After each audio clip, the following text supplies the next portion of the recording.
મહાનુભાવાનંદ સ્વામી સત્સંગમાં વચનસિદ્ધિવાળા મહાન સત્પુરુષ તરીકે પ્રખ્યાત હતા. તેઓ પૂર્વાશ્રમમાં કુરુક્ષેત્રથી આશરે 125 ગાંવના અંતરે આવેલ કડા ગામના રહેવાસી હતા. તેઓ પ્રથમથી જ અત્યંત ધર્મવાળા અને વૈરાગ્યવાન હતા, તેથી તેમને સંસારમાં ગમતું ન હતું. તેમણે પોતાના પિતાશ્રી તથા ભાઈને પણ વૈરાગ્યનો ઉપદેશ આપ્યો અને તેમને સાથે લઈ એક વખત કુરુક્ષેત્રમાં આવ્યા. ત્યાં એક વૈરાગી સાધુનું મંદિર હતું.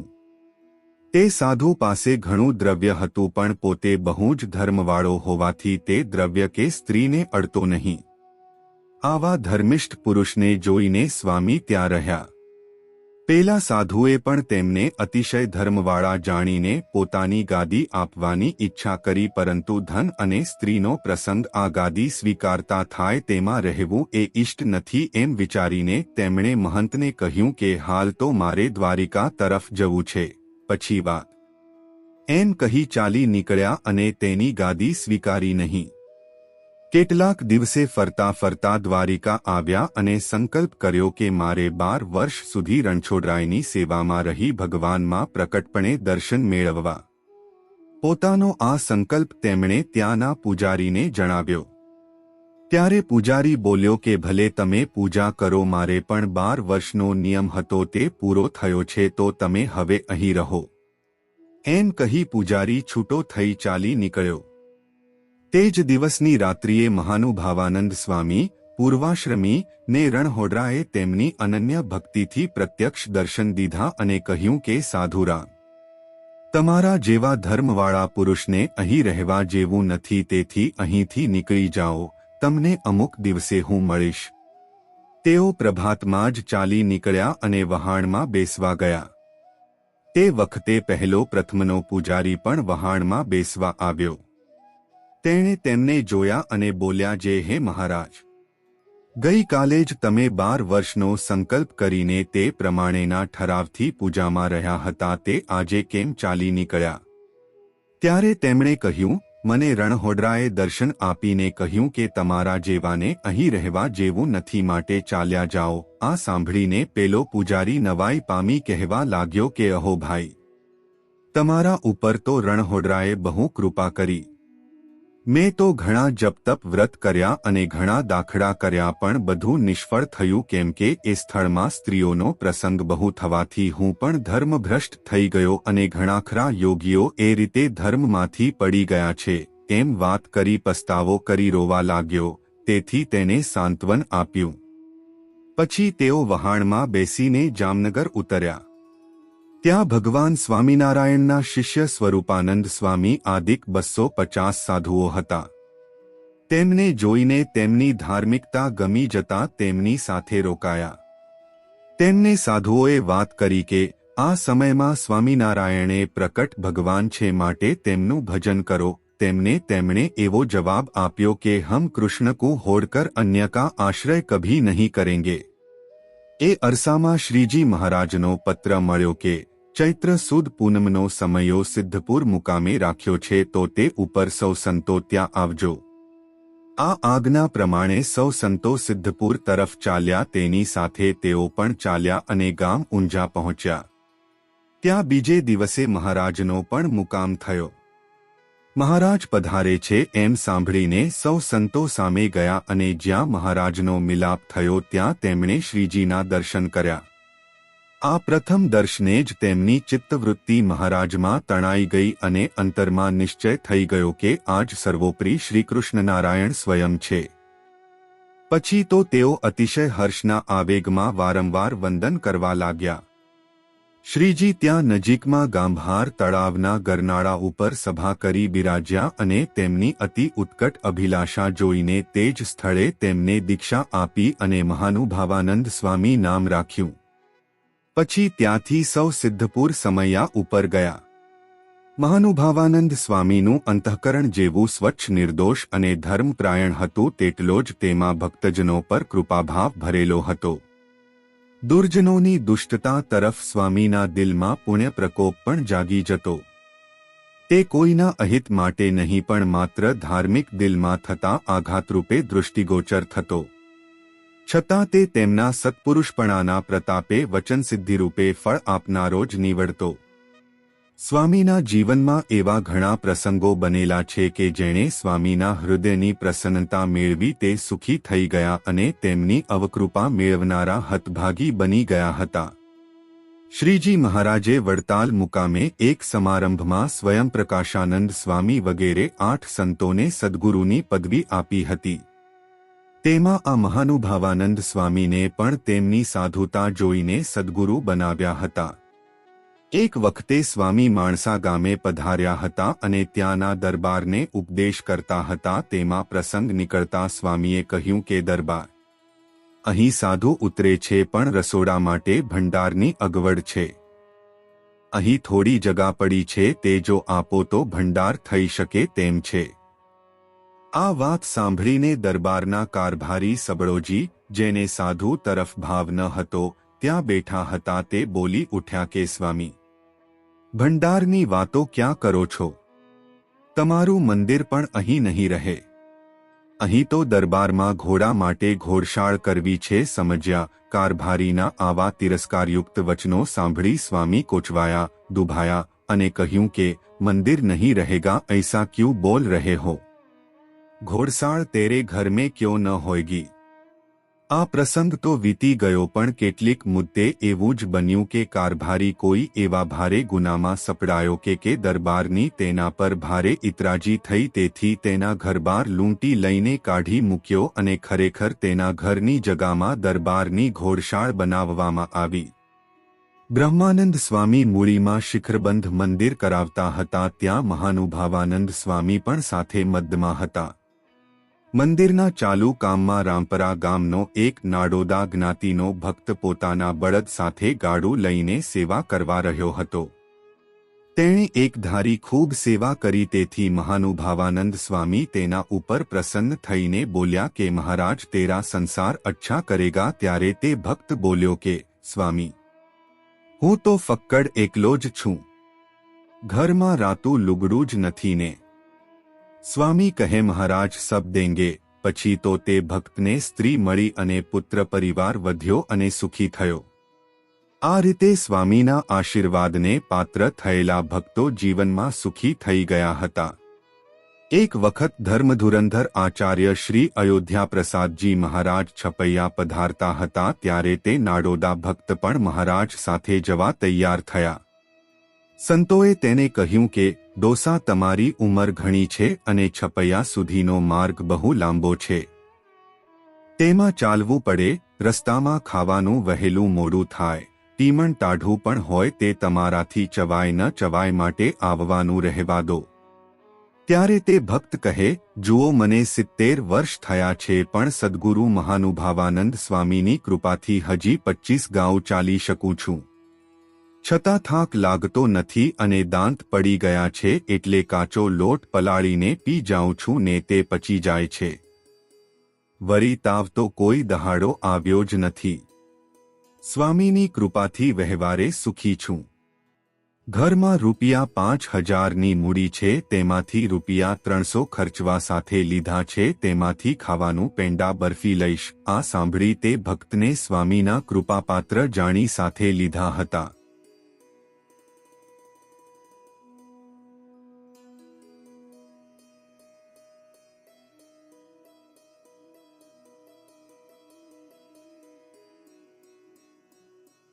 એક વખત ઝાલાવાડમાં ફરતા ફરતા મહાનુભાવાનંદ સ્વામી તાવી તલસાણા ગામે આવ્યા અને ત્યાંથી દદુકે જવા નીકળ્યા.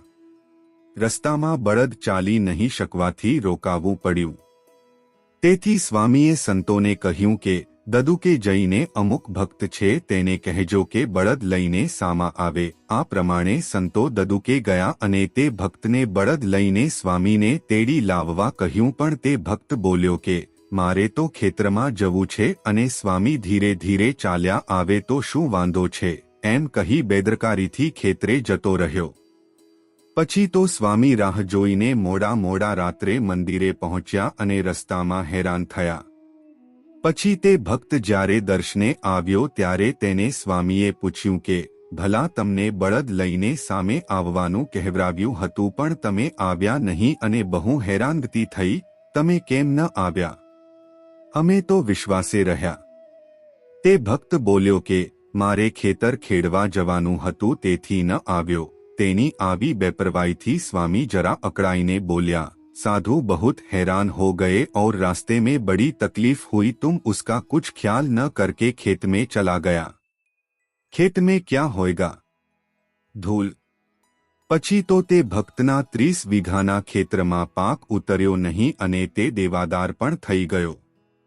કેટલેક વર્ષે સ્વામી પાછા દદુકે પધાર્યા ત્યારે તે ભક્ત સ્વામીના ચરણમાં પડ્યોને રોવા લાગ્યો અને કહે કે સ્વામી, મેં આપનો અપરાધ કર્યો તેથી બહુ દુઃખી થઈ ગયો છું.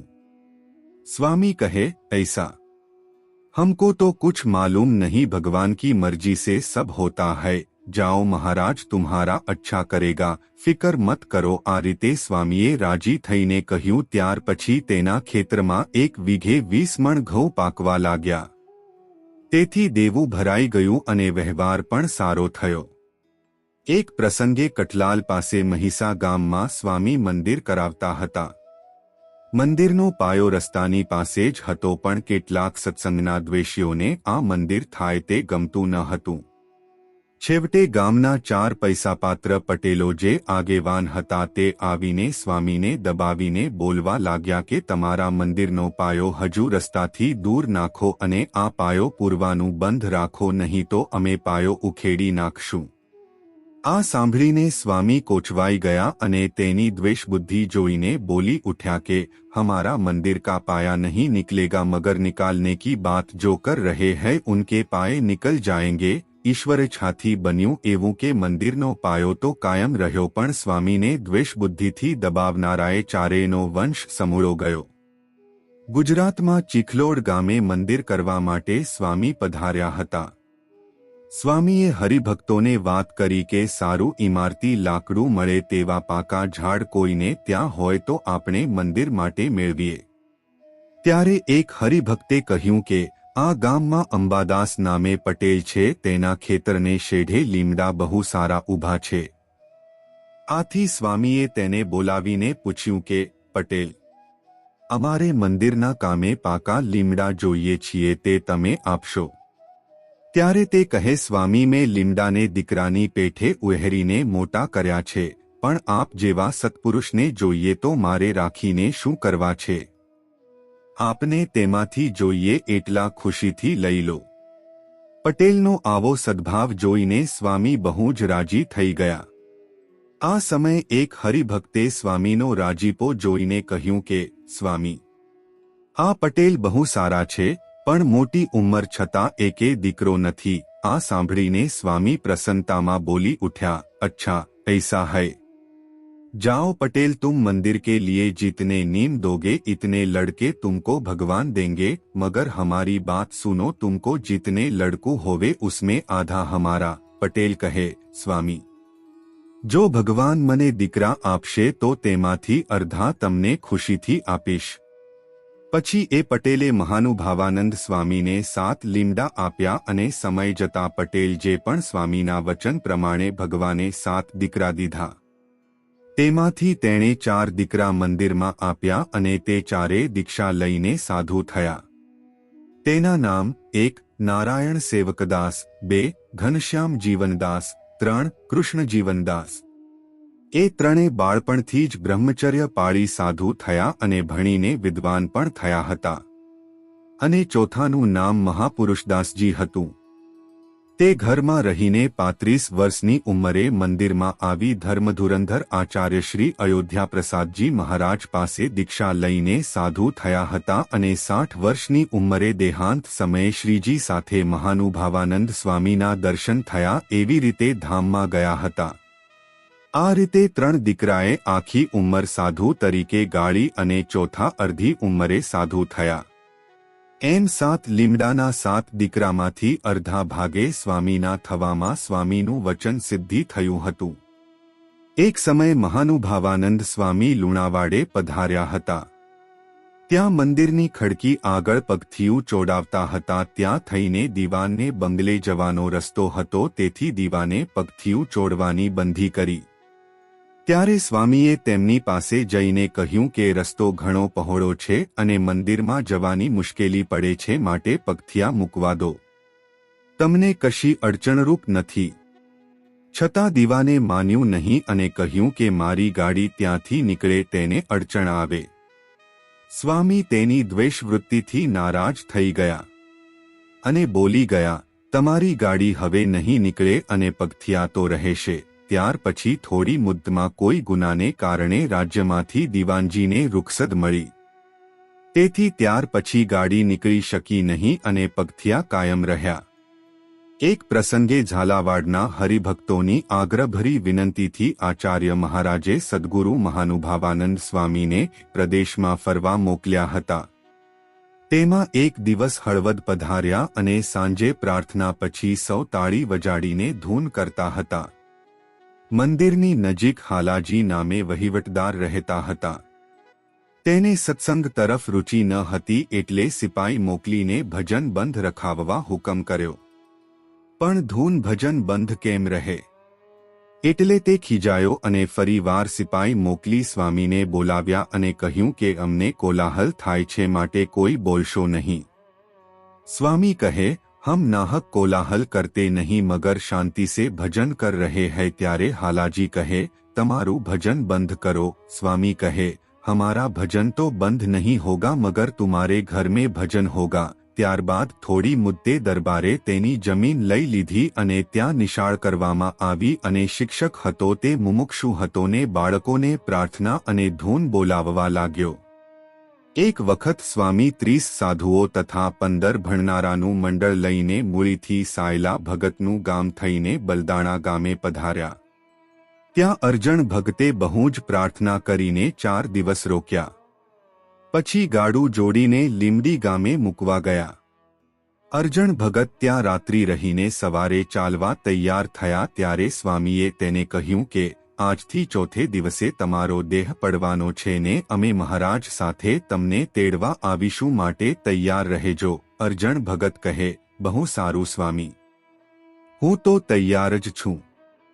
પછી તે પોતાને ઘેર ગયા અને બરાબર ચોથે દિવસે અરજણ ભગતને મહારાજ સદ્ગુરુ મહાનુભાવાનંદ સ્વામી, સદ્ગુરુ બ્રહ્માનંદ સ્વામી, સદ્ગુરુ નિત્યાનંદ સ્વામી તથા સદ્ગુરુ ગોપાળાનંદ સ્વામી એમના સાક્ષાત દર્શન થયા અને દેહ છોડી દીધો। આ વખતે સદ્ગુરુ મહાનુભાવાનંદ સ્વામી લીમડી ગામે વિરાજતા હતા। તેમણે પાસેના ભણનારા સાધુને કહ્યું કે આપણને ગાડું જોડીને મૂકવા આવ્યા હતા તે અરજણ ભગતે અત્યારે દેહ મૂક્યો અને અમે તેને ધામમાં મૂકી આવ્યા।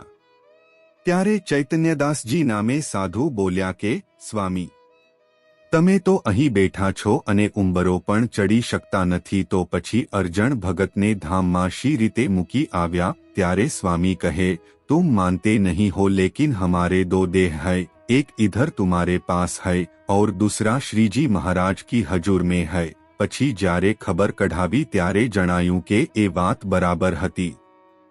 એક સમયે સ્વામી બલદાણા ગામે પધાર્યા હતા। ત્યાં જૂઠાભાઈ આચાર્ય નામે બ્રાહ્મણ હતા। તેમણે સ્વામીને પોતાને ઘેર પધરાવી જમાડ્યા અને પૂજન કરી સ્વામીને રાજી કર્યા। પછી સ્વામીને લીમડી જવું હતું તે પોતાના સારા બળદ લાવી ગાડું જોડી સ્વામીને બેસાડી પોતે ગાડું હાંકવા બેઠા। ગામ બહાર નીકળ્યા પછી બળદ ભડક્યા તેથી જૂઠા આચાર્ય પડી ગયા અને ચીલામાં આવી જતા સાથળના મૂળ ઉપરથી પૈડું ફરી ગયું। બીજાઓએ દોડતા બળદને પકડીને ઊભા રાખ્યા પછી સ્વામી નીચે ઉતર્યા। સૌએ જાણ્યું કે જૂઠા આચાર્ય ગાડામાં આવી ગયા તેથી શરીરમાં ભારે નુકસાન થશે પણ સ્વામીએ હાથ ફેરવી દયાથી કહ્યું કે મહારાજ સારું કરશે। બન્યું પણ એવું કે સાથળની ગાંઠો ફૂટી ગઈ અને સારું થતાં તેઓ પાછા એ જ ગાડું હાંકીને લીમડી સુધી મૂકી ગયા।